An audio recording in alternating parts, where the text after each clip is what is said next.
नमस्ते मित्रों, कथा निधि चैनल पर आपका बहुत बहुत स्वागत है। हमारी आज की कहानी है नॉक नॉक, जिसे लिखा है अनामिका जी ने। तो चलिए कहानी शुरू करते हैं। कहानी अच्छी लगे तो लाइक ज़रूर कीजिएगा, अपनी राय भी कमेंट बॉक्स में लिखिएगा और चैनल पर नए हैं तो चैनल को भी ज़रूर सब्सक्राइब कीजिएगा। कहानी बड़ी ही हृदयस्पर्शी है। तो चलिए कहानी शुरू करते हैं। Knock knock. तनु की शादी को अभी 4 दिन ही हुए थे, लेकिन दोनों में कोई पति पत्नी के संबंध हुए नहीं थे। कार्तिक ने पहले ही दिन तनु को बता दिया था कि वह प्रिया नाम की लड़की से प्यार करता है और वह जिंदगी भर उसी से प्यार करता रहेगा। वह सुहाग सेज पर अपने पति का इंतजार कर रही थी। हर आहट पर उसका दिल जोरों से धड़कने लगता।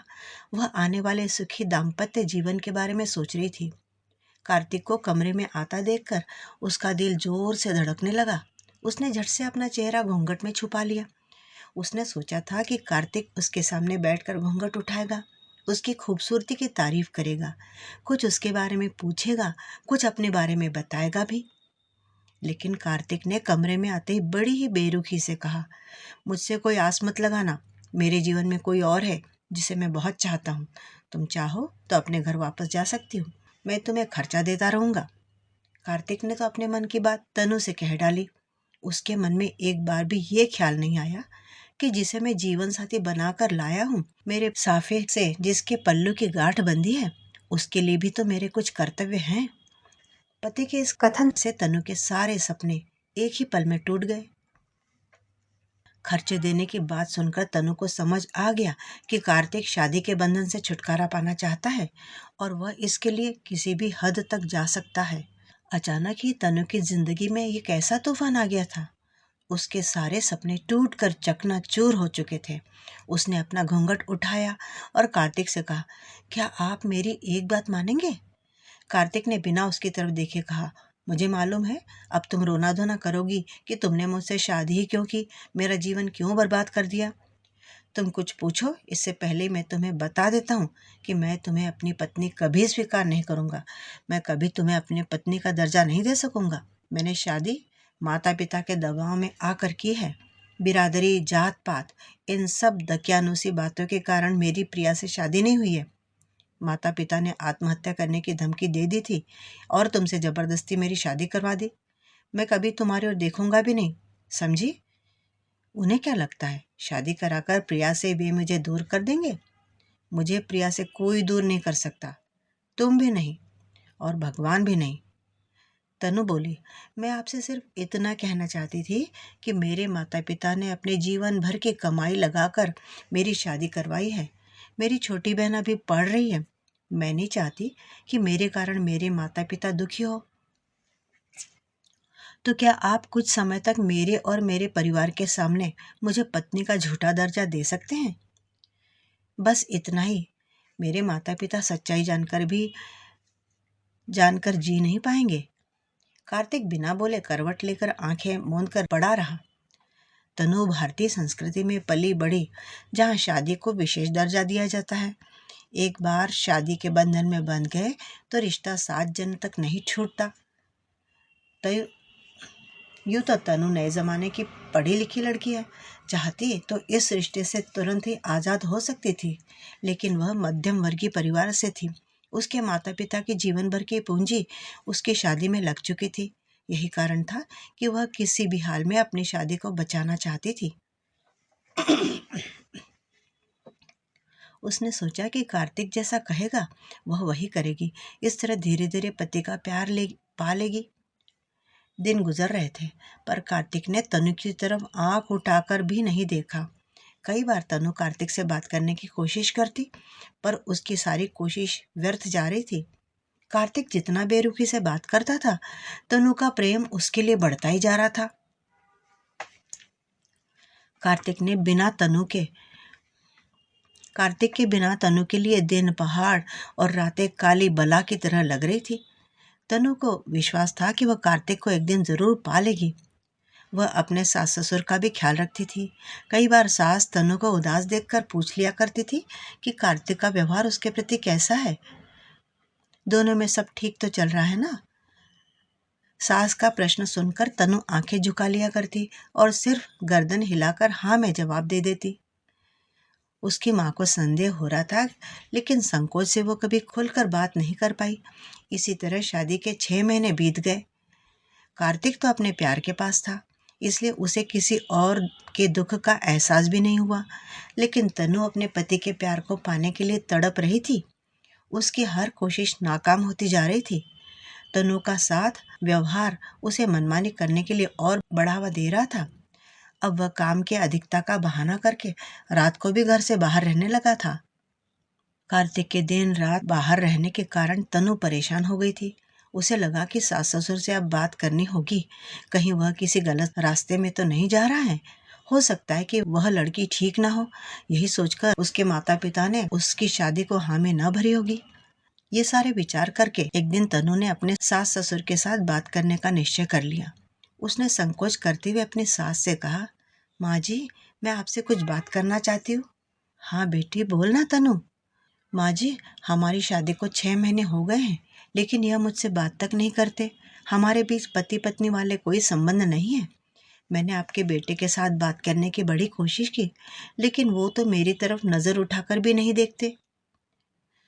बेटी, मेरा बेटा आजकल के लड़कों जैसा नहीं है, थोड़ा शर्मीला है।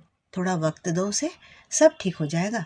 नहीं माँ जी, उन्होंने मुझे पहली रात में ही बता दिया था कि वो किसी और को प्यार करते हैं। आपने उनकी शादी जबरदस्ती मुझसे कराई है। तनु के सास के पास अब कोई उत्तर नहीं था, लेकिन तनु का सब्र तो टूट चुका था। आपकी जिद से उन्होंने शादी तो कर ली, लेकिन मैं उनकी पत्नी न बन पाई। वो तो अपनी प्रेमिका के साथ है। मेरा जीवन बर्बाद हो गया माँ जी। मेरी शादी की सच्चाई जानकर मेरे माता पिता का क्या हाल होगा, आप ही बताइए। तनु अपने आंसू रोक न सकी कहते कहते। उसकी बात सुनकर सासू माँ की आंखों में भी आंसू आ गए। ससुर कमरे में आ गए, हाथ जोड़कर उससे माफी मांगते हुए बोले, बेटी, मुझे माफ करो। मैंने सोचा था कि तुम्हारे जैसे सुंदर सुशील पत्नी पाकर वो उसे भूल जाएगा, लेकिन उसकी बुद्धि खराब हो गई है बेटी। थोड़ा सब्र और रख। मुझे मालूम है कि वो लड़की अच्छी नहीं है। मेरा बेटा भले ही अभी उसके प्यार में अंधा है, लेकिन मुझे विश्वास है एक दिन उसके झूठे प्यार में ठोकर खाकर वह तेरे पास ही लौट कर आएगा। तनु ने रोते हुए कहा, लेकिन पिताजी, अब सहा नहीं जाता मुझे। कभी तो मन होता है कि माता पिता के पास मैं वापस लौट जाऊं। उसकी बात सुनकर सास ससुर दोनों ने उसे बहुत समझाया और कहा, जहाँ 6 महीने काट लिए, हमारे कहने पर कुछ समय के लिए और रुक जाओ, शायद सब ठीक ठाक हो जाए, हम बात करेंगे। अगले दिन तनु बाजार जा रही थी तो उसने देखा कि कार्तिक एक सांवली रंग की लड़की के साथ है। तनु उनके पीछे पीछे जाने लगी। उसने देखा कि वह एक संकरी सी गली के छोटे से घर में घुसी और दरवाजा बंद कर लिया। तनु बड़ी तेजी से उस तरफ बढ़ी। वह दरवाजे के बाहर खड़ी होकर दरवाजा खटखटाने ही जा रही थी, पर रुक गई। उसे दोनों की हंसी सुनाई दी। हंसी सुनकर वह बड़ी व्याकुल और बेचैन हो रही थी। सोच रही थी कि वह दरवाजा खटखटाए या दोनों के बाहर आने का इंतजार करे या उनकी बातें छुपकर सुने। सोचते सोचते उसकी आंखों से आंसू बहे जा रहे थे। उसको ऐसा लग रहा था जैसे उसके प्राण निकले जा रहे हैं। अपने पति को किसी और के साथ देख पाना किसी स्त्री के लिए कितना मुश्किल होता है, यही वह सोच रही थी। उसने सोचा था कि प्रिया एक बहुत खूबसूरत लड़की होगी, लेकिन उसने देखा कि प्रिया तो एक साधारण नयन नक्श वाली सांवले रंग की लड़की थी। आज प्रिया को अपने पति के संग देख तनु अपने आप को बहुत बदसूरत अनुभव कर रही थी। उसे लग रहा था जैसे कि संसार की सबसे कुरूप महिला वही है जो अपने पति को न पा सकी। काफी देर तक तनु घर के दरवाजे के बाहर खड़ी रही, इस सोच में कि वह दरवाजे को नॉक नॉक करे या ना करे, लेकिन फिर चुपचाप उन दोनों के बाहर आने का इंतजार करती रही। उसने मन ही मन सोच लिया था कि आज वह प्रिया से अपने पति को वापस मांग कर रहेगी। साफ साफ शब्दों में उसे अपनी जिंदगी से चले जाने के लिए कह देगी। थोड़ी देर के बाद दोनों हंसते हंसते बाहर निकल आए। कार्तिक तनु को सामने देखकर थोड़ा घबरा गया। तुम यहाँ क्या कर रही हो तनु? तनु ने उसकी तरफ देखा। अरे, तुम मुझे पहचानते हो? कार्तिक ने उसे घूरते हुए कहा, क्यों नहीं, तुम मेरी बीवी हो। अब तनु थोड़ी ऊंची आवाज में बोली, कभी बीबी को एक नजर उठाकर भी देखा है और आज ये सब कह रहे हो? तुम्हें यहाँ का पता कैसे मालूम पड़ा? मैं बाजार जा रही थी, तुम्हें देखा तो तुम्हारे पीछे पीछे आ गई। तो तुम मेरी जासूसी कर रही हो? नहीं जी, मैं ऐसा क्यों करूंगी? मुझे तुम्हारी जासूसी करने में कोई दिलचस्पी नहीं है। देखो, मैंने तुम्हें पहले दिन ही बता दिया था कि मेरी जिंदगी में कोई और नहीं आ सकता। फिर आज ये सारा ड्रामा क्यों कर रही हो? अब तनु अपनी रुलाई को रोक नहीं सकी। उसने कुछ सोचा और अपनी साड़ी का आंचल फाड़कर सड़क पर फैला दिया। अपने हाथों से अपने सुहाग की चूड़ियां उतारकर उसी पर रख दी। कार्तिक ने पूछा, ये सब क्या ड्रामा कर रही हो तुम? तनु ने रोते रोते कहा, ये सुहाग की चूड़ियां पति के जिंदा होने की निशानी होती है। मेरे लिए यह चूड़ियां मेरे सुहाग का शव है और मैं सुहागन होते हुए भी विधवा। तनु की हालत देखकर आते जाते लोगों की आंखें भीग गई, लेकिन पत्थर दल प्रिया ने बड़ी बेशर्मी से वो चूड़ियां उठाई और कहा, इन सुहाग की चूड़ियों में मैं जान डाल दूंगी अपनी। और कार्तिक का हाथ पकड़कर आगे निकल गई। तनु वहीं बैठकर अपने सूने हाथों को देख रही थी। प्रिया की यह हरकत कार्तिक को बहुत बुरी लगी थी। एक औरत इतनी नीच, इतनी कठोर कैसे हो सकती है? तनु का प्रेम गलत नहीं है, लेकिन प्रिया और मैं तनु के साथ बहुत बुरा व्यवहार कर रहे हैं। आज पहली बार कार्तिक को महसूस हुआ कि तनु प्रिया से बेहतर इंसान है। आज पहली बार कार्तिक ने तनु के तन और मन की खूबसूरती को देखा और महसूस किया। अपनी करनी पर वह बहुत दुखी था। रात को कार्तिक घर आया तब तनु ने मुस्कुराकर दरवाजा खोला। कार्तिक ने हैरानी से तनु से पूछा, तुम यहाँ? मैंने तो सोचा था कि तुम तो वापस अपने मायके जा चुकी होगी, अपने घर। मेरा घर? मेरा घर कौन सा है?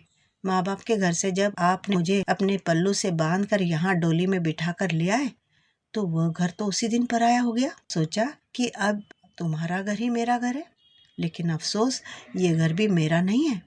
शायद लड़कियों के घर ही नहीं होते। मायके में रहती है तो पराई अमानत बनकर, फिर माँ बाप जीवन भर की पूंजी और अपने हाथों से पाली कन्या को अजनबियों के हाथ ये सोचकर सौंप देते हैं कि वह अब अपने घर जा रही है, यानी कि ससुराल। लेकिन ससुराल वाले कभी भी पूरे मन से उसे नहीं अपनाते। ससुराल में भी वह पराई लड़की ही कहलाई जाती है। तो किस घर में जाने की बात कर रहे तुम?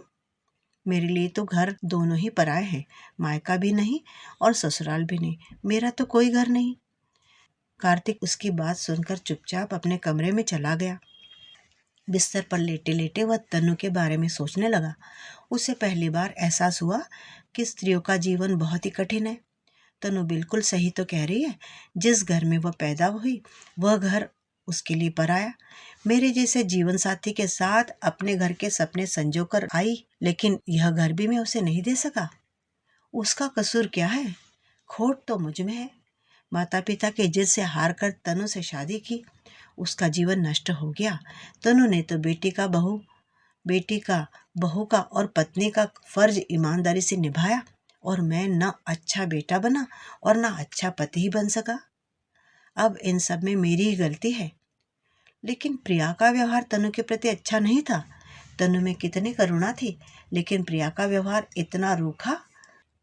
सोचते सोचते असमंजस के भाव से कार्तिक की आंखों के सामने तनु का चेहरा बार बार दिखाई देता, जो अपने रिश्ते को बचाने के लिए प्रिया के सामने गिड़गिड़ा रही थी। और प्रिया ने कितनी बेशर्मी से उसके साथ सलूक किया। उसकी सुहाग की चूड़ियां उठा ली, जबकि उसे तनु की चूड़ियां तनु के हाथों में वापस पहना देनी चाहिए थी। कार्तिक की आंखों के सामने रोती हुई तनु का चेहरा बार बार दिखाई देता, जो अपने रिश्ते को बचाने के लिए प्रिया के सामने विनती कर रही थी। मैं क्यों तनु का दुख नहीं समझ पाया?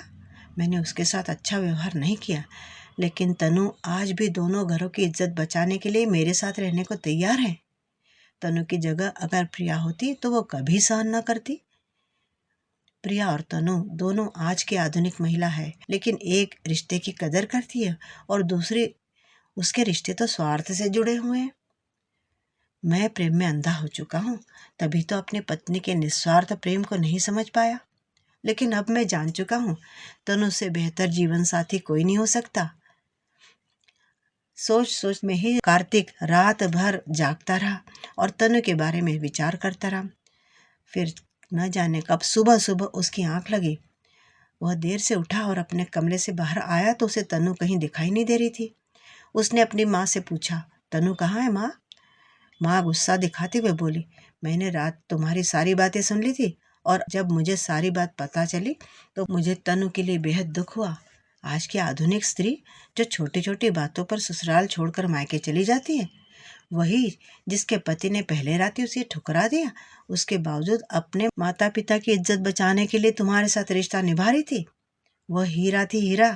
लेकिन तेरी तो आंखें बंद है ना, तू तो कोयले को ही हीरा मान के बैठा हुआ है। अरे तू बदकिस्मत है जो हीरे को छोड़कर उसे अहमियत दे रहा है। अब हम अपनी गलती सुधारना चाहते हैं। मैंने और तुम्हारे पिताजी ने ये फैसला कर लिया है कि उसके पिता को वो सारी धनराशि वापस करेंगे जो उन्होंने तनु की शादी में खर्चा की है। अब तनु तुम्हारे साथ नहीं रहेगी, तुम उसे तलाक दे दो। हम ही गलत थे जो तुम्हारे जीवन पर अपना अधिकार समझ बैठे। आज समय बदल चुका है, बच्चों को अपने फैसले स्वयं लेने चाहिए। हमारी जिद ने तनु का जीवन बर्बाद कर दिया, लेकिन वो पढ़ी लिखी संस्कारी लड़की है। तेरे माता पिता ने उससे यहाँ से चले जाने के लिए विनती की थी, इसलिए वह सुबह सुबह अपने मायके चली गई है। लेकिन जाने से पहले तुम्हारे लिए एक तोहफा दे गई है। माँ अपने कमरे से एक बैग लेकर आई और कार्तिक को देते हुए बोली, ले देख क्या है इसमें। कार्तिक ने उतावली से उस बैग को खोला। उसमें लाल चुनरी, सिंदूर की डिबिया और एक लेटर था। कार्तिक ने लेटर पढ़ा। उसमें लिखा था, शादी के समय यह चुनरी और सिंदूर माँ जी ने मुझे सुहागन का आशीर्वाद देते हुए दिया था, लेकिन यह आशीर्वाद मैं खो चुकी हूँ। मैं इस आशीर्वाद को न पा सकी। मैं चाहती हूँ कि यह चुनरी और सिंदूर तुम अपने हाथों से गंगा में बहा दो। कार्तिक लेटर पढ़ते ही हुक्का मार के रोने लगा। माँ, मैंने तनु के साथ बहुत गलत व्यवहार किया, मुझे माफ कर दो। उसकी जगह कोई और लड़की होती तो अब तक कोर्ट कचहरी के चक्कर काट रहा होता मैं। प्रिया के व्यवहार को देखकर कल ही मैं जान गया था कि वो बहुत स्वार्थी है। आप दोनों सही थे बाबूजी, लेकिन तभी उसकी माँ ने कहा, बेटा अब बहुत देर हो चुकी है, तूने तनु को खो दिया। नहीं माँ नहीं, अभी भी कुछ नहीं बिगड़ा। अभी कुछ देर पहले ही तो वह घर से निकली है, रास्ते में ही होगी वह। पिताजी भी बोले, हाँ बेटा, हो सकता है कि वह अभी रास्ते में ही हो। तू जल्दी से जा और हमारी बहू को वापस ले आ। माँ पिता की बात सुनकर कार्तिक जल्दी से गाड़ी निकालकर तनु को अपने घर वापस ले आने के लिए निकल पड़ा। हर बस और टैक्सी में उसे ढूंढने लगा। एक टैक्सी में उसे तनु दिखाई पड़ी। कार्तिक तेजी से उससे गाड़ी आगे करते हुए ड्राइवर को गाड़ी रोकने का इशारा करने लगा। टैक्सी रुकी। कार्तिक ने तनु से कहा, तनु मुझे बिना बताए जा रही थी। तनु कार्तिक को देखकर बड़ी हैरान हो गई। कार्तिक ने अपनी बात दोहराई तो तनु ने भी जवाब दिया, तुम्हारे साथ रहने का कोई कारण नहीं है कार्तिक। लेकिन कार्तिक ने तनु पर अपना हक जताते हुए उसका हाथ पकड़ लिया। तुम जल्दी से टैक्सी से बाहर आओ। तनु ने बिना जवाब दिए टैक्सी ड्राइवर को आगे चलने के लिए कहा। यह देखकर कार्तिक ड्राइवर को पैसे देते हुए तनु का हाथ पकड़कर टैक्सी से उतारकर अपनी कार में बिठाने लगा। तनु ने गुस्से में कहा, ये तुम क्या कर रहे हो कार्तिक? तुम कहीं नहीं जा रही हो तनु, सुना तुमने? लेकिन तुम ही बताओ कार्तिक, तुम्हारे साथ रहने का मुझे कोई कारण भी तो नहीं है। कार्तिक ने कहा, तुम मेरी पत्नी हो, लेकिन मैं तुम्हारा प्यार नहीं हूँ कार्तिक। तुम मेरा प्यार नहीं थी। कार्तिक ने कहा, लेकिन मैंने असली प्यार की पहचान कल ही की है।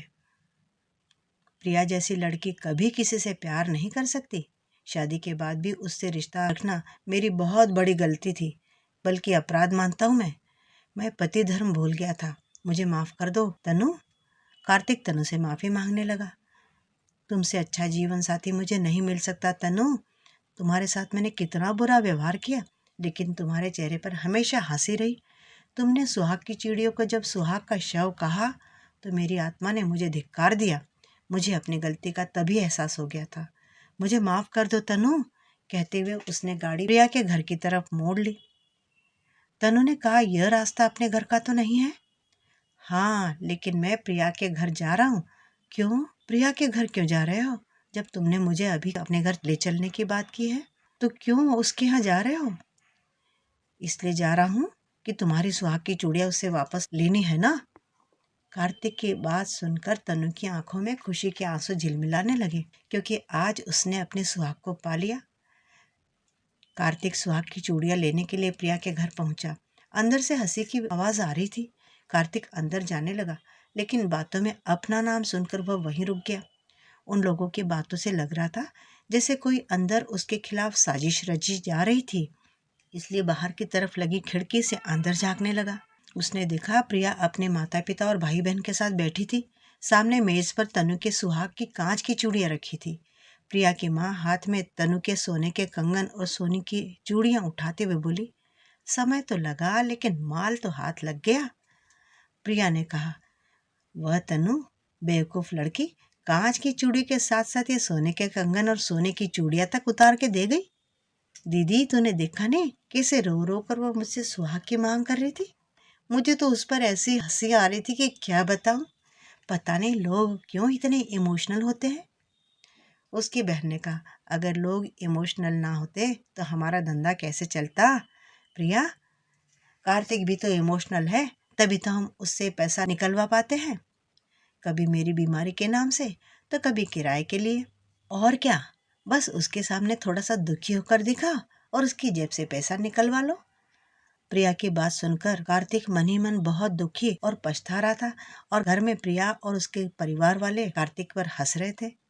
आज नहीं तो कल वह शादी मुझसे ही करेगा, प्रिया ने कहा, और उसकी जायदाद, उसका सारा रुपया मेरा ही होगा।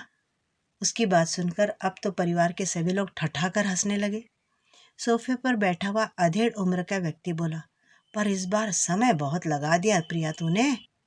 प्रिया ने उस दूसरी लड़की जिसे हम उसकी बहन समझ रहे थे उससे पूछा, और तेरा क्या चल रहा है। उसने कहा, कुछ नहीं। वो कुछ कहती इससे पहले उसका ध्यान कार्तिक पर चला गया। कार्तिक को देखते अंदर बैठे सब लोग घबरा गए। कार्तिक भी उनकी बातों को सुनकर सन्न रह गया था। कार्तिक ने दरवाजे को जोर से धड़ाक की आवाज के साथ खोला और कमरे के अंदर चला गया। उसे प्रिया से इस तरह की व्यवहार की या प्रिया की इस असलियत का जरा भी अंदाजा न था। उसे तो कभी उस पर शक भी न हुआ था। अब कार्तिक समझ गया था कि वह साजिश का शिकार हुआ है। उसने प्रिया से कहा, मैं तो ये बात कल ही समझ गया था कि तुम्हारे सीने में एक स्त्री का दिल ही नहीं है, हृदय ही नहीं है। मैंने तुम्हारे कारण अपनी पत्नी का मन दुखाया है। मैं उसे अब जीवन की सभी खुशियां देना चाहता हूँ, इसलिए आज मैं तुमसे अपनी पत्नी के सुहाग की चूड़ियां वापस लेने आया हूँ।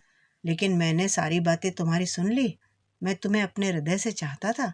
तुम्हारे लिए मैंने अपने माँ बाप का दिल दुखाया, पत्नी सा लग रहा, लेकिन तुम केवल प्यार का नाटक कर रही थी, वो भी मेरी जायदाद पाने के लिए। साजिश रच रहे थे तुम लोग। अब तुम्हारी असलियत मेरे सामने आ गई है। मुझे तुमसे कोई शिकायत नहीं, क्योंकि यह शायद तुम्हारा धंधा होगा। मैं ही गलत था जिसने अपने माँ बाप और बीवी के पवित्र रिश्ते को समझा नहीं। प्रिया, मेरी पत्नी की चूड़ियां मुझे लौटा दो। इसके बाद मैं तुम्हारा कभी चेहरा भी नहीं देखना चाहूंगा। प्रिया वास्तव में सोने की चूड़ी तो वापस करना नहीं चाहती थी। कमरे में मौजूद लोग कार्तिक को पकड़कर कमरे के अंदर की तरफ खींचने लगे। कार्तिक वहां से इन सबकी पकड़ से बाहर की तरफ भागा और जाकर कार में बैठ गया। उसने तनु से कहा, तनु जल्दी से पुलिस को फोन करो। उसकी घबराई हुई आवाज सुनकर तनु भी घबरा गई। उसने पूछा कि ऐसा प्रिया के घर में क्या हो गया कि पुलिस को फोन करना पड़ रहा है। गाड़ी स्टार्ट करते हुए कार्तिक बोला, जितना कह रहा हूँ उतना जल्दी से करो, जल्दी से फ़ोन लगाओ। अगर हमने अभी तुरंत पुलिस को फ़ोन लगाकर सारी बात न बताई तो हमारा बहुत बड़ा नुकसान हो जाएगा। उसकी बात सुनकर तनु ने पुलिस को फ़ोन मिला दिया। मामला बिगड़ता देखकर प्रिया और उसके साथ के बाकी लोग भागने लगे थे। कार्तिक ने कार स्टार्ट भले ही की थी, लेकिन उसने कार आगे नहीं बढ़ाई। तनु कार से बाहर निकली और उसने भागती हुई प्रिया को पकड़ लिया। कुछ देर में पुलिस भी पहुंच गई। कार्तिक से पूरा मामला जानकर पुलिस ने प्रिया और उसके परिवार को हिरासत में ले लिया। कार्तिक अपनी पत्नी तनु की सुहाग की चूड़ियां लेकर तनु के साथ घर वापस आ गया। घर पर आकर कार्तिक ने देखा कि माता पिता चिंतित से बैठे हुए हैं। तभी तनु और कार्तिक दरवाजे में पहुंच गए। माँ और पिता उन दोनों को देखकर बहुत खुश हुए। माँ बोली, कितनी सुंदर जोड़ी है तुम दोनों की। उन दोनों ने ही माता पिता के पांव छूकर आशीर्वाद लिया। कार्तिक ने बैग से चुनरी और सिंदूर निकाली और उस पर सुहाग की चूड़ियां रखकर माँ से बोला, माँ, एक बार फिर से बहू को सुहाग पिटारी देने की रस्म पूरी कर दीजिए। कार्तिक की माँ ने तुरंत एक आरती की थाली सजाई और अपनी बहू तनु को सामने बिठाकर दोनों बेटा बहू की आरती उतारी और उसके बाद तनु के हाथ में सुहाग की पिटारी देते हुए कहा, मैंने तो इसे अपनी बहू तभी मान लिया था जिस दिन तुम्हारी शादी हुई। लेकिन तूने आज अपनी पत्नी के रूप में इसे स्वीकार किया है। आज यह रस्म तू अपने हाथों से निभा दे। ये कहते हुए उन्होंने सिंदूर की डिबिया कार्तिक के आगे करी। कार्तिक ने अपने हाथों से तनु के मांग में सिंदूर भरा और चूड़ियां उठाकर उसके हाथों में पहनाई और सुहाग की चुनरी भी उड़ा दी। तनु के चेहरे पर मुस्कान देखकर आज उसे समझ में आया कि एक भारतीय संस्कारी स्त्री के लिए रिश्तों से बढ़कर कोई खजाना नहीं है। घर के सभी सदस्य संतोष के साथ मुस्कुरा रहे थे। तो मित्रों, आपको ये कहानी कैसी लगी? नॉक नॉक एक लाइक जरूर कीजिएगा। कहानी के बारे में अपनी राय भी कमेंट बॉक्स में लिखिएगा और साथ ही चैनल पे नए हैं तो चैनल को सब्सक्राइब भी जरूर कर लीजिएगा। आपका दिन शुभ हो।